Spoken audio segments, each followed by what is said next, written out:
All right, welcome everyone to another episode of the Professional Overrun. I'm your host, Tony Malika. On today's episode, we're going to be talking with Trey Harpel from THKustoms down in Missouri. We'll be talking about some bass fishing, the Bassmaster Classic, which the two of us are actually going to together. Be talking about a couple other things that are going on in the industry lately that came out last week. Mainly talk about bass fishing stuff today. And then we'll cover a little bit of fantasy fishing at the end as well. So Trey's an avid angler that plays that, so we always kind of go back and forth chatting about it. So we'll give you guys our picks on what we think is going to go down on Gunnersville this weekend for the Classic. So this time I'll welcome in Trey. So Trey, can you hear me? Yeah, man, what's going on? Not too much, man. How you been? Good, man. Thanks for having me on, and it should be fun this week. Yeah, absolutely. I'm glad you're able to join me. So, for the listeners at home, who are you? Who's Trey Harpel? What are you about? What's your I, business? so I'm the owner of TH Customs. I do reels, reel cleanings, tunings, bearings, polish, all that kind of stuff. I custom paint baits. I work for Omega Custom Tackle as well, doing custom painting for them. Hmm. Been tournament fishing for since probably 97, 98. It's probably when I first started. Like when the Redmans turned into the BFLs. That's when I started the tournaments there. Started as a co-angler. Nice. So, what got you into the custom painting end of things and doing the reels? What got you into that? Oh man, just artistic. I did in high school. I played around with airbrushes, painting. College, I went to school for art teacher. That kind of didn't work out. I just didn't want to go that route as a teacher, but I Okay. still loved the art aspect and creating something that hasn't been done or hasn't been seen. So I kind of screwed around with just like rattle cans, spray paint cans, and messing around with baits and doing some other stuff, and then kind of went back to my roots doing airbrush, and Okay. then went there. Nice. So, you obviously mentioned that you work for Omega Custom Tackle. That's how I actually met you because I do the running of the pro staff and everything over there. When did you get hooked up with Omega so the people at home know? Man, I have been using Omega for probably 11 years, I would guess. When I first started bass fishing, one of our local tackle shops carried a bunch of the Omega stuff, a bunch of the football jigs, a bunch of just like the standard, the half flips, the original stuff that they came out with. I Hmm. picked up their footballs. I love their baits, and I've been with the actual staff for probably 6 years, I guess. When the original owner sold it to our buddy Aaron, he was an awesome, great guy, and met him just through fishing and friends, and then got hooked up with Brad once they took it over. Awesome. So, did you do any custom painting before Brad and Michelle came on? I guess I don't even know that. Not for Omega, but for my company, yes, I did custom painting, and then Okay, just not for Omega. yeah, not for Omega. And we kind of graduated over and probably brought over like the Raptures and the TIs and stuff like that. Yeah, absolutely. X heads.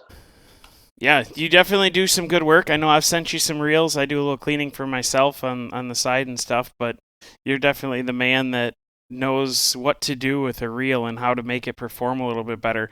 So obviously, we know that you're a big Daiwa fan and everything, and that's what you mainly throw with all your fancy skeezes and everything. But what made you want to start cleaning reels and tuning them and getting them out to the public all tuned up? I kind of started like kind of like what you're doing. You're doing it for friends, Mm-hmm. guys in the club. I've just been an avid tackle junkie. I've been part of the tackle tour forum, and those guys are nuts. Like if you've ever seen their Japanese collection, they got hundreds of reels, rods. Bought my first Japanese reel probably in 2001, 2002, and then it pretty much destroyed me and the bank account and everything else that I had. Yeah, it's a slippery slope when you get into those JDM reels. Yeah, it's awesome. I mean, they're great reels. Don't get me wrong. You can get reels from the 150s to 200s to 700s to everything Mm-hmm. in between. It's awesome. So I started working on reels and started tuning my own stuff, tuning buddies, started tuning some other stuff, and then I built the business as I was working for Apple, doing it on the side. after work, coming home, working on 15 or 20 reels a night. Started, just building that rapport with people and just growing the business to what it is now. And I've been doing it full time for, I think, 5 years, four or How do five you years. how do you do like 15 reels in a night? Yeah, I mean, you've been doing it for a while, so you probably have your timing down, but I'm like, I think the quickest I've gotten a reel done is like 40 minutes. Yeah, I mean, I'll do like a batch in the morning, let them do their thing, and then I come back and, you know, let them dry and do all the parts and all this kind of stuff. So I've got it kind of timed down to right now where I can knock out a bunch of reels. So you're doing a bunch at one time, not just doing one, going to the next one. You're taking them all Yeah, out, laying them out, cleaning them, and putting them back together. yeah. Like right now, I've only got maybe 15 reels in from a buddy, so it's not too bad. But I'll knock those out in a few days just because I can take my time with them. Yeah, absolutely. All right. Well, we talked about it a little bit. We're going to the classic together. This is my first classic, so I'm kind of relying on you to show me the ropes, everything. But how many classics have you been to? I think this is my fifth one. I think my first one was Gunnersville when they fished it when Randy Howell won Yeah. on the Howler when he was Mm-hmm. throwing the Livingston Howler at the bridges. Okay. Uh, that was my first classic. Then I went to Grand Lake. That was a cool classic. Was it Carolina? Knoxville last year was incredible. Just the facility and everything. Everything was pretty close, so you could not really have to drive. Everything was within a golf cart distance away, which was cool. Yeah. And this year again is awesome. So the only thing that's not fun is going to if you go like the launch in the morning. I think it's 93 miles away. So Yeah, it's going to be quite a hike. Do we want to do that? I mean, I think it'd be cool to see. Obviously, you're the one carting me around, but I know we want to go to the expo, and we've talked about a couple booths we want to hit up right away. But is that yeah, something you want to do, or? the expo is awesome. It's incredible the amount of people, all the vendors that are there. I mean, even if you're not a fan of bass fishing, like we're crazy fans. I mean, there's so much stuff from vendors that you won't see, vendors that are bringing out new stuff that you can only buy at the classic. Boats that people bring out, electronics. I mean, it's the year that they release stuff. The Mm-hmm. time along with iCast. And then the nice thing is you can go right out the doors, up the stairs, and go to the weigh-in. I Yeah. mean, it's really nice. The facility is great. The people have been great down there, so it's always a fun time. So for the people that are listening that might not know exactly what the Bassmaster Classic Expo is like, how many vendors are usually there? And it's free to the public, correct? Yeah, everything's free. The weigh-in's free. The demo, you can go up to the launch, and they Mm-hmm. do skeeter demo rides. The weigh-in's free. Pretty much everything's free except for the food and the tackle. Okay. Is the food outrageously priced, or is it like event pricing food, or is it pretty reasonable? No, it's like event pricing. 8, Okay. $10 for. Like last year in Knoxville, it was so nice out. They had food trucks, so we had typical food pricing, $10, $11 Yeah. for food, drink, and chips and stuff. Mm-hmm. It was awesome. Uh, the launch was pretty cool. I mean, it's boats going off in the water. It's Mm-hmm. cool. There's lots of people usually. Knoxville, there was a ton, just because it was right downtown. So that was a really cool backdrop. Yeah. Um, Vendor wise, I mean, pretty much anybody and everybody's there except for Shimano. Yeah, I was gonna say Shimano's not coming because they're worried about that weird sickness that they say is going around. Yeah, I guess they pulled out, which I understand. I mean, you got these guys coming in from overseas and flying, and Mm-hmm. yeah, I get it. It's unfortunate because they are a giant player in the industry. Mm-hmm. They always carry cool stuff and they bring their new reels, and I was kind of really curious to see the Metanium MGO. Is that the Uh, one that they had coming out? yeah, yeah, I think it's like $400 maybe. But I was So, just yeah. do you know? Is there any product that you've heard rumblings about that might be coming out that is going to be something that you might think will steal the show, or is it kind of does most people keep that hush hush? I know you're kind of connected in the industry and hearing what's coming out, so I think it's been pretty quiet. I think maybe some boats or models being released. Usually electronics or upgrades are released, but since they had such a big release last year with the Lowrance Ghost and the what's hmm it Garmin Force and the Motor Guy and all that stuff, yeah. pretty tough to release stuff. Daiwa was doing the new SV reels. Shimano was doing reels. Of course, rods are being released, all that kind of stuff. hmm Action Innovations is doing specific new colors, which I think you and I are gonna go over there and like wipe out the whole booth. So I think so. We're gonna have to be like waiting in line, hounding them. I already have yeah, people hitting me up like, "Hey, bring this back for me. Bring this back for me." I'm like, unless you PayPal me, I ain't bringing anything back. yeah, I don't have extra money to just be giving, holding for people. yeah. I've got a backpack that I'll probably be wearing the whole time because I know I'm Yeah. gonna hit other vendors and grab stuff. But Mhm. everybody's hitting me up. Can you bring rods back? Can you bring this? Oh my gosh. At least you're driving. You can, I guess, bring some rods back if people wanted to, but Yeah, but then I gotta carry them around for like 8 hours during the expo. right? Do most of these businesses, obviously, like we know the Reaction Innovations, they're doing their exclusive colors. Do they have some crazy deals on some of this stuff? Like the Daiwa SV, is that going to be like at a show rate, or is it just going to be the regular release price? It depends. Like last year, they did the 60th anniversary Tatula 100, Mm-hmm. and they did that reel and a rod for like $200 or something. That's crazy. It was insane. I mean, and then they give away like a shirt and a hat to go with it. So yeah, a lot of guys run deals. Like the Ducket rods last year were 3 for $100, and so they sold thousands of those. Yeah, I know. I was talking to one of the Daiwa reps last weekend at the Wisconsin Fishing Expo, and him and Ish were talking for a little bit, sitting there, and I was telling him, I was like, yeah, there's a couple reels I've been looking at. I might swap some of them out and change them out. And he's like, well, if you want a reel, he looks at me, he goes, you can buy them at vendors here. Come talk to me at the Classic. I was Yeah, like, all right. yeah, Not that I need more or need to spend any money, but I might have to purge the old system and try to get rid of a few here in the next couple of days. yeah. I don't blame you. I mean, the Classic. There's always deals. There's always giveaways.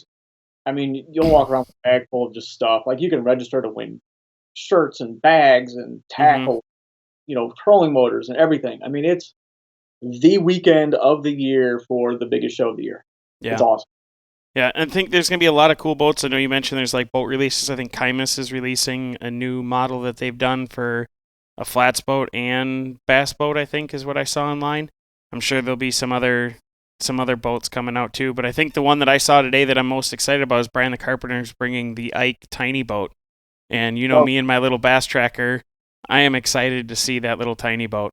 yeah, so am I, because I'm actually looking to, well, the wife doesn't know this. I'm looking to get another small boat. A little small boat to supplement the old Phoenix. Yeah, I want a small John boat like my buddy had that we can take to all these pits. And Yeah. well, there's tons of lakes around here that I don't like dragging the bird out, Mm-hmm. where I can just, take this tiny boat out and go out and putz around in a 30-acre lake or 80-acre lake. And, Yeah. it's just so much easier than dragging the bird out every time. Yeah, you can get them out a lot easier. I mean, like when you guys were here and we had Brad's big bird up on the Wolf River way up north. I mean, we probably shouldn't have been running where we Eh, were running, but we did. Anyways, like my boat is perfect for going up there. yeah, it was great. I mean, his boat was enormous for that river, but, Yeah. so it wasn't too bad. So, but yeah, anything else that you're looking forward to at the Classic? I mean, other than the exclusive stuff, is there people you want to see or? I mean, a lot of buddies. I think we might be meeting some buddies down there tomorrow night.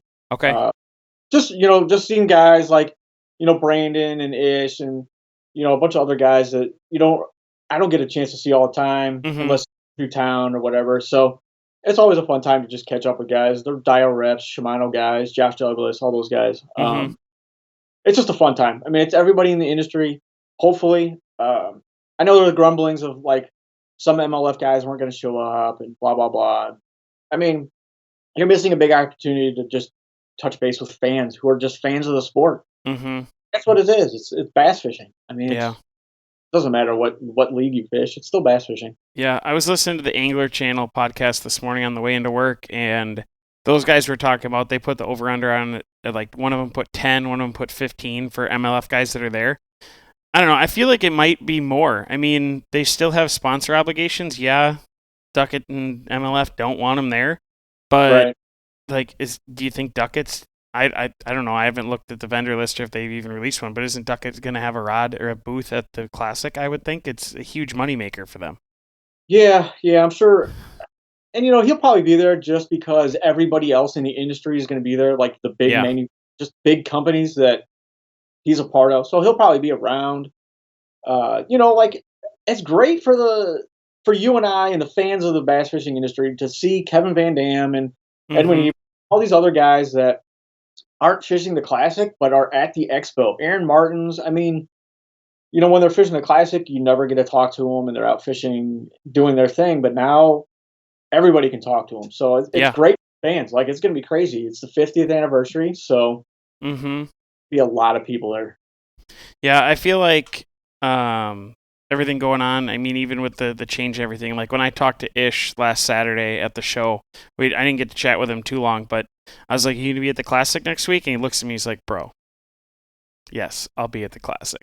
Like, I feel like that's what most of the anglers are gonna. Even if there's that quote unquote beef that's going on in the industry, I still feel like they're going to be there no matter what. So I feel like there'll be, I mean, there's 80 anglers over there.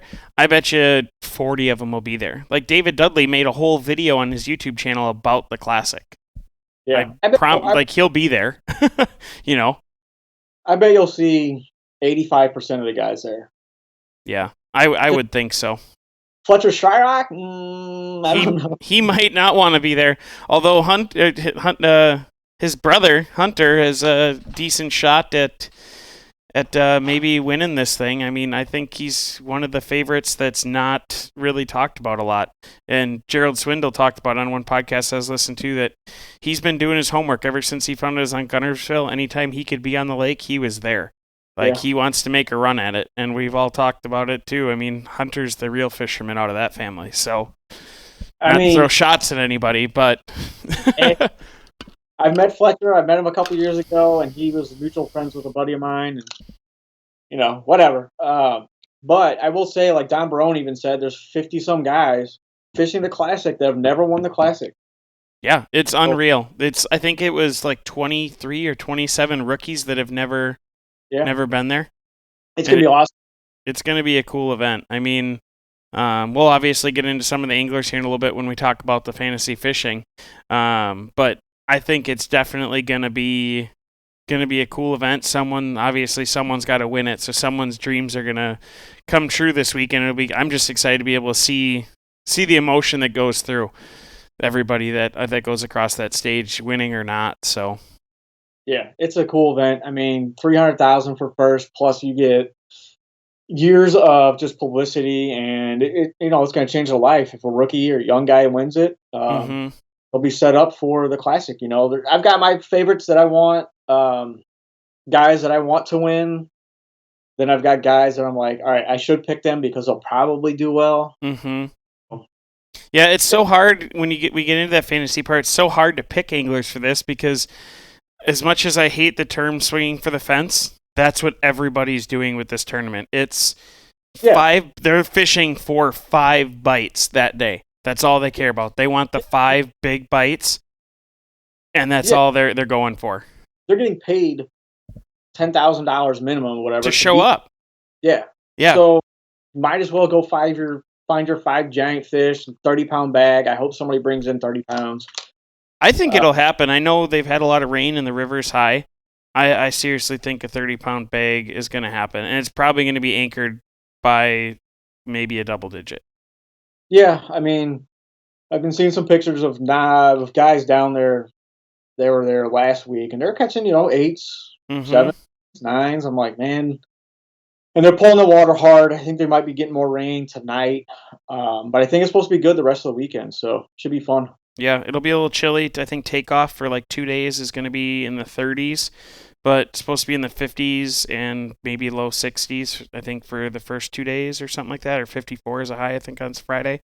But I think it'll be all right. I mean, yeah, the water is going to be high, but these guys are professionals. This is what they get paid to do, and this is the tournament of tournaments. So yeah, they'll catch them. They always do. CJ Peterson just chimed in and asked who I've got. Oh, asking you who you've got, which we'll cover here in just a second, CJ. We're going to get into the fantasy fishing thing. When we talk about that, we'll both choose our pick for the win. So, but yeah, anything else on the Classic you want to cover? Otherwise, I was going to pull up a news story that I thought was kind of interesting that showed up through Wire to Fish here. I'm actually going to throw it up on the screen. So if you guys look at the screen, if you're watching live behind me here, it came through on Wire to Fish. I know a lot of other media outlets covered it. But there is a former angler or media company suing Bernie Sanders. So Bernie Sanders made this video, or his campaign manager, whoever did, 5 reasons the border wall won't stop drugs. And in the video, there's actually, they don't have a snapshot of it, but a former professional angler in the Elite Series, Jason Quinn, it was aerial footage of Jason Quinn running his bass boat. You can kind of see it actually right over here. Running his Evan Williams wrap bass boat at 60 some miles an hour, and Bernie Sanders' crew is trying to tell him he's a drug smuggler in that, and that's the video they're using. I'm going to just go out there and guess that bass boats aren't being used for drug smuggling. I guess maybe they should be because people aren't suspecting it, but kind of funny that they're going after, they're using that video for it, and they're trying to get some money out of it. I hope he wins. I mean, it does kind of stink that he's being defamed that way and shown as a drug smuggler. Like live wells and stuff, and yeah. I mean, maybe they're onto something.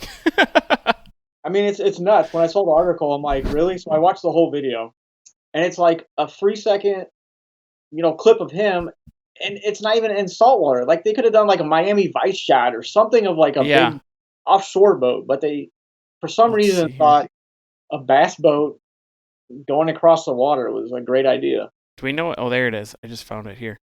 I'll get it up on the big screen. We'll pause it. Right there.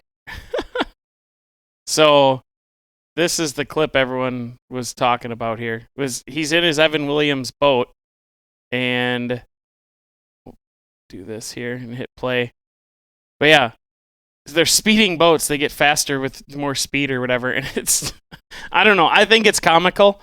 I think it's definitely, he's got a lawsuit on his hands that'll probably work. So hopefully he wins. I'm sure we'll talk about it when we find out. It'll be something I'll definitely be watching. So, but yeah, we'll move back into the Bassmaster Classic fantasy picks here. Excuse me here. I gotta get resituated here. So I know on the first podcast that I did, I talked about the first tournament for the Elite Series. So for the viewers at home that don't know much about fantasy fishing, for Bassmaster Series, the Elite Series, they do a fantasy fishing series sponsored by Rapala. You basically get different buckets. You pick your anglers, and the different buckets through the year are based on the Angler of the Year points, I believe. Classic is kind of on its own, just because not everybody who's fishing the Elite Series is going to be fishing on the Classic, because it's all anglers that qualified from the year before. So when you're on your main page, if you're registered, I've got, if people want to play against me, I've got the Professional Overrun podcast. You can look me up on there. Along the top, you can choose your different groups. So I have a group under Professional Overrun pod. I run the Omega Custom Tackle one where they're giving away prizes there. I do a little head-to-head with my buddy. So we do our picks, and at the end of the year, whoever wins more, we do lunch. It's just kind of a head-to-head thing. But this J Willie last tournament on St. John's, S Willie J scored almost perfect. Like, it was unreal. We'll pull up. I think it'll show. Yeah, he had 1445. He was number 1 overall, and his lineup was like, he couldn't. Cliff Prince, Patrick Walters, Kelly J, Kyle Welcher, and Buddy Gross. Like, just unreal. And he got 2 big bag bonuses with Walters and Welcher. I mean, that was crazy. Like, especially that time of year, it was terrible fishing. Yeah. Where did you finish for points on the first one, Trey? I'm like, my total rank is 6,800. I think my overall percentage is 75%, and I had like 1,075 points. I had a terrible pick on my first one. So people who took my advice, I'm sorry. Tournament 1 did not go my way, but hopefully the Classic will be a little better. I think last year I was like 99 point something percentile. Yeah. I was like, I don't know. I got lucky, I guess. Yeah. John Cox let too many people down. So did G-Man. It's funny, my bucket 2 or D and E for tournament 1 actually fished day 3. The top 3 buckets did not. So my boy Hunter let me down in bucket C on day 1. Came in with 0 pounds. That was the thing that changed my whole thing. I mean, if I Yeah, could have swapped him out for anybody else in that bucket, I would have done better. I think he was the bottom of that bucket that day. yeah. Um, Classic's always tough to pick because they're so saturated with good talent. yeah, Like bucket A, like man, who do you pick? yeah, Scott Canterbury is obviously the heavy favorite. yeah. So John, for the people at home, when you're on here and you're looking at this, you get these rankings. I believe are their current rankings right now in elites. But again, the classic doesn't have all the elite anglers in it because there's people that qualified through the opens, through last year's elite series, the nation champion, the team champion, all that kind of stuff. But on the side here, it'll tell you their percentage owned among other anglers going forward. So there's 5 different buckets: A, B, C, D, and E. Your picks end up showing up over here, and then you've got your tiebreaker here. So as of now, this is going to be my lineup here. But like Trey was just saying, Scott Canterbury, he's the tournament's in Gunnersville, Alabama. He is the odds-on favorite in this bucket A. So you can pick him, but you're also probably not going to gain any points on anybody because most of the field has them. So you can do your safe picks that way if you're just looking to try to scoot through and get as many points as you can. It can be good. It can backfire on you. But bucket A, I'm going with Chris Zaldain in this one. I don't know about you, Trey. I have totally different picks than what you have.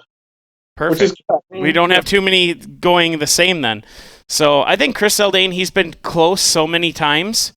I think that this could be the one, and he's arguably one of the hottest anglers on the tour right now. Yeah, So, Chris is good. I've got John Cox just because his history on Chick and Kentucky Lake and just the TVA lakes in general. I mean, really, if the warming trend continues, the shallow bite will get better and better.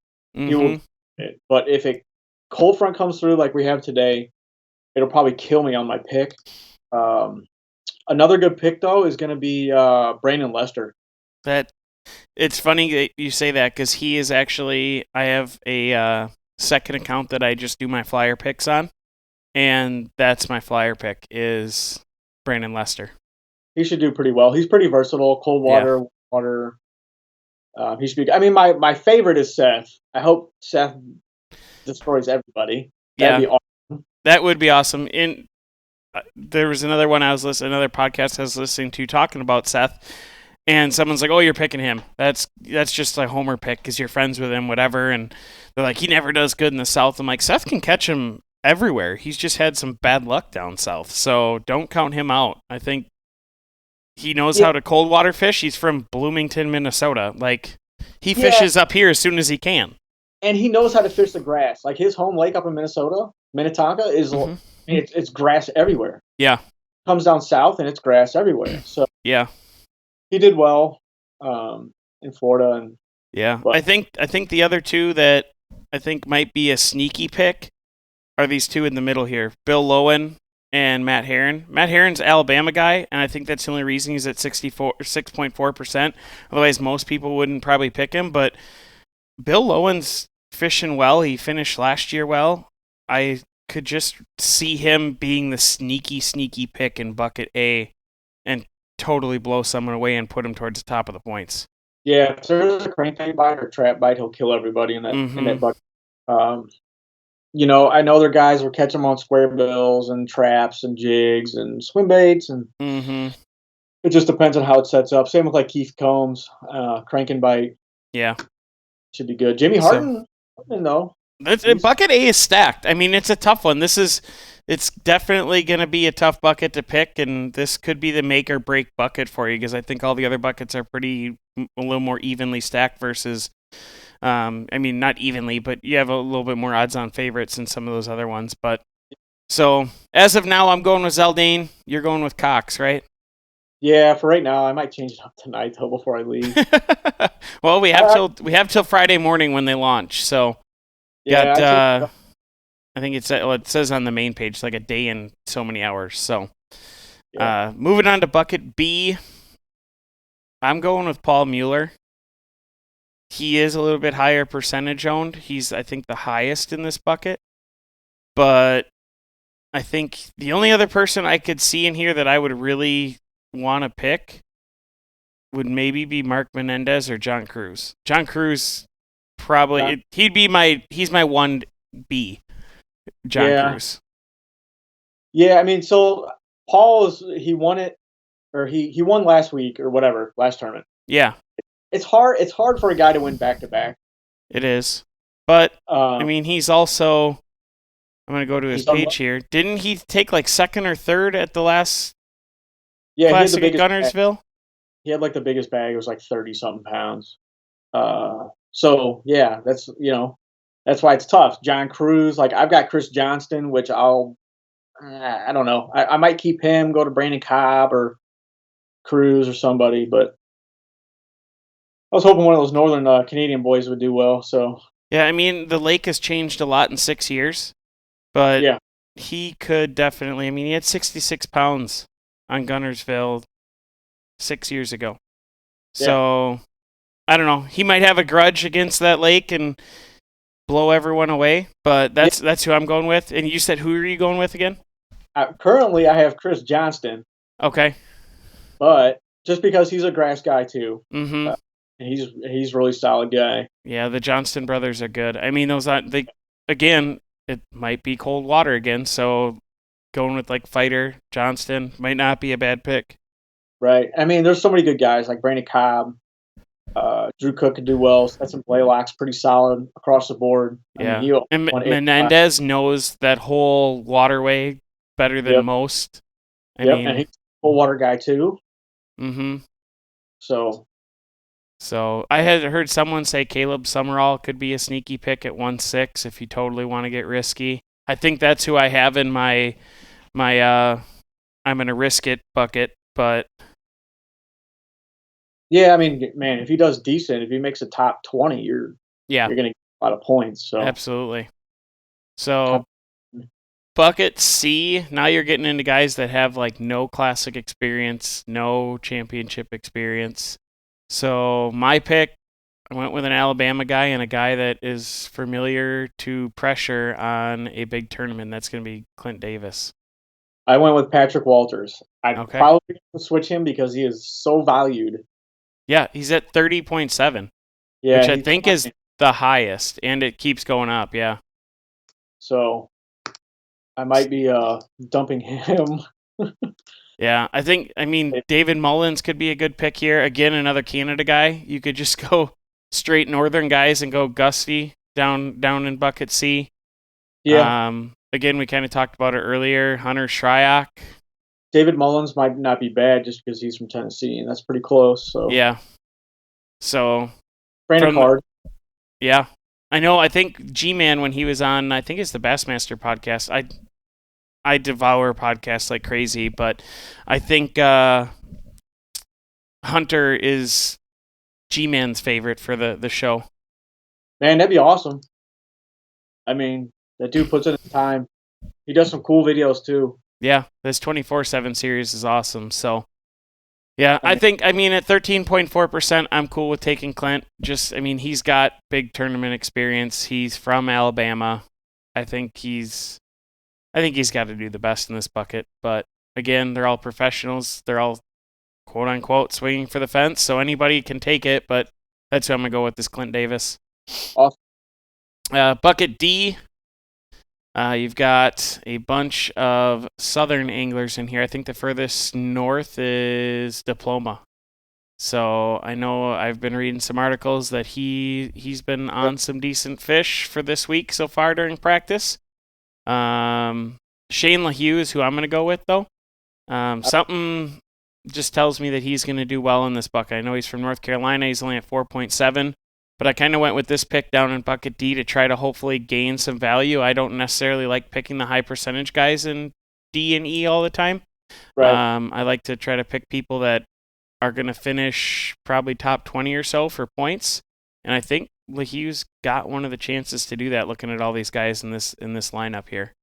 Yeah. I picked the guy right behind him, Ray Hanselman. Ray Hanselman. Just because he can go anywhere. Yeah. I mean, the guy's good. The other one that stuck out to me was Skylar Hamilton. Yeah. Fishing out of the Kindness this year. I think he's again another Tennessee guy. We keep bringing that up. Gunnersville is part of that TVA system, so Yep. a lot of guys think that it plays. I mean, the water fluctuates every day, just like any of the Tennessee river or Tennessee lakes do. So even though it's down in Alabama, so who did you had Ray Hanselman here? Yeah, I got Ring Hanselman. Okay, I don't know who I picked before him. I think another good pick is gonna be Todd Auten, probably. yeah, Just because he's a spinnerbait fool. So if they're on that bite, he'll be throwing spinnerbait for 3 days, or yeah. 2 days. I feel like I just need to have like 8 different accounts to try all my different pick sets. I know. I think I had them, but I think I just stuck with one account. It just got too much. Yeah. So, bucket E, you've got this bucket is full of people who qualified through the Opens, through Nation, through the team series, everything. You got 2 Wisconsin guys in here. You got Caleb Kufal and Bob Downey. Yep. I know a lot of people. I was surprised to see Caleb at 6.4 being a Wisconsin guy down there. Caleb can catch him wherever, and again, he knows his grass. That's what he's known for. If a swim jig bite or a jig bite comes along, Caleb is probably going to jump to the top of this bucket, in my opinion. I didn't pick him, but he might be my pick if I didn't go with Daryl Gleason. Yeah. He's been talked about a lot. He's the 3rd highest pick in this one. I just felt like he was a little bit safer and wasn't too highly picked. Yeah. I think he can catch him pretty much anywhere. I think I picked the second highest one. With Cody Huff. Yeah. Yeah. I had never heard of Cody Huff until like a week ago. I think I've heard him talk on a podcast once or twice, but I didn't realize that he's near the same place as Rick Clunn is and Yeah. practically is like Rick Clunn's kid. Yeah. So anybody that is fishing with Rick Clunn on a continuous basis is probably going to know what they're doing, even though he's young. And thing is, can he go 3 days with the pressure? That's my biggest thing. Yeah, and I think my other pick I think my gut pick would be Gray Buck. Yeah, a lot of people are talking about that one. I think 9.5 is not going to be where he's going to finish. I bet you by the time it locks in, he'll be above 12%. He's done well. I think he did well last week. FLW? Yeah. Maybe a coach or Toyota? Yep. Yeah, he's So a big FLW guy. He's got a big tournament. He's done it. He hasn't done a classic, but still, he's got the background to do it. So, he's got a little bit less percentage than Cody Huff. So, yeah. So, and then for also the viewers at home here, once you pick your buckets and you choose your anglers, there's also the tiebreaker. So if you happen to be the number 1 spot and you have the same picks as, say, Trey and I have the exact same picks and we finish 1 and we're trying to win a prize through Rapala, they're going to go down to your tiebreaker. So it's how much weight for the full tournament in pounds and ounces will the winner catch. So I'm going with 64.7. What are you going with for your tiebreaker? Man, I just changed it to 64.10. Really? So we're within ounces. I don't know. I don't know how this weight stacks up to that 14 classic weather, or this classic stacks up against that one weather-wise, but I mean that was 66, just I think 68 to win it that year. So yeah, I mean guys are gonna catch them, but to piggyback off the pounds here, if you go to my Facebook page, my business Facebook page, oh yeah, and Cleaning LLC. Let me pull that up so the viewers at home can see that, and then you can share your stuff. So if you want to continue to talk about it, I'll get it pulled up here. So I'm doing a giveaway on my page for a Daiwa Tatula SV, the new one that just came out. Left or right, whatever you reel. Whoever gets the closest without going over wins a new reel. Sick. And you can just do it. Post it up on my Facebook page. I think it's been shared a couple hundred times. So yeah, I saw that come up. I forgot to have you talk about it, so I'm glad you remembered. I'm gonna have like 300 or 400 or 500 people to go through to see who picked the closest weight without going over. And you're closing that at midnight tomorrow night, correct? Yes. Okay. So here is the Oh, is that the right thing? No, pulled up the wrong one now. Come on. I don't need to message you. You're on my screen. So yeah, he's got his giveaway here. He just hit 9,000 likes. Bassmaster Classic 3-day tournament. So again, he said he's doing the new Daiwa Tatula, your choice of left or right. Here's the rules for it. You got to like his page, share this contest, and if you're on Instagram, go like his Instagram page, THKustom, until Thursday night at midnight Central to enter. So anything after is not going to be counted. And then he wants all your weights to be 4 digits. So, I mean, unless you want to go gutsy and think someone's going to break the 100-pound mark in 3 days, you can go to 100. But decimal points, no 69 pounds and 3/4 pounds, like make sure it's decimal there. So easy. So we can weed out, tiebreakers and yeah, who posted first and all that kind of stuff. Yeah. So, but yeah, man, I'm excited to get down to the classic with you. I'm so pumped to get down there and do it. I've never done it, so I'm glad I'm going with someone that's been there to show me the ropes. Awesome. But yeah, is anyone out there that's on here? I know we don't have a ton of viewers right now. Anyone have questions for Trey at all about his cleaning or custom painting or anything out there? I think we got 6 people on right now. So yeah, one time rush. But anyways, I'll just kind of wrap this up here. This was episode 5 of the Professional Overrun podcast. It's sponsored by The Real Shot. So if you're up in the Wisconsin area, again, remember you get you can do same-day shipping and in-store pickup. In-store pickup is free.